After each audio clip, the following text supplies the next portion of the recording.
చాలా మంది మాట్లాడుతున్నారు సూపర్ 6 ఉంది, అమలు చేయడం లేదని.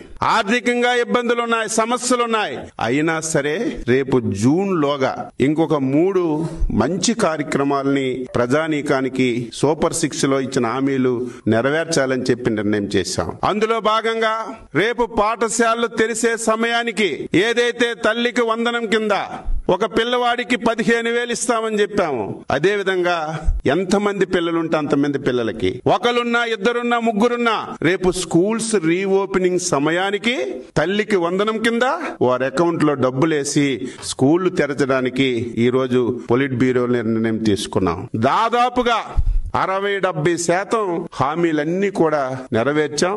ఇంకా మిగిలినటువంటివి యువతకి నిరుద్యోగ భృతి, ప్రతి ఆడపిల్లకి 1,500, బస్సు ఉచితంగా ఇస్తామని ఇంకా 3-4 కార్యక్రమాలు ఉన్నాయి. అదేవిధంగా రైతులకి అన్నదాత సుఖీభవ కింద కేంద్ర ప్రభుత్వంతో కలిపి 20,000 రూపాయలు ఇస్తామని స్పష్టంగా హామీలు ఇచ్చాం. చాలా ఇబ్బందులున్నాయి, సమస్యలున్నాయి, కానీ ఇచ్చిన హామీ నెరవేర్చాలి. కాబట్టి రేపు కేంద్ర ప్రభుత్వం మేలో ఇచ్చిన, జూన్ లో వాళ్ళు ఇన్స్టాల్మెంట్ ఇస్తే ఆ ఇన్స్టాల్మెంట్ తో కలిపి రాష్ట్ర ప్రభుత్వం కూడా అన్నదాత సుఖీభవ కింద ఈ రోజు రైతులకి డబ్బులు ఇవ్వాలని నిర్ణయం చేశాం.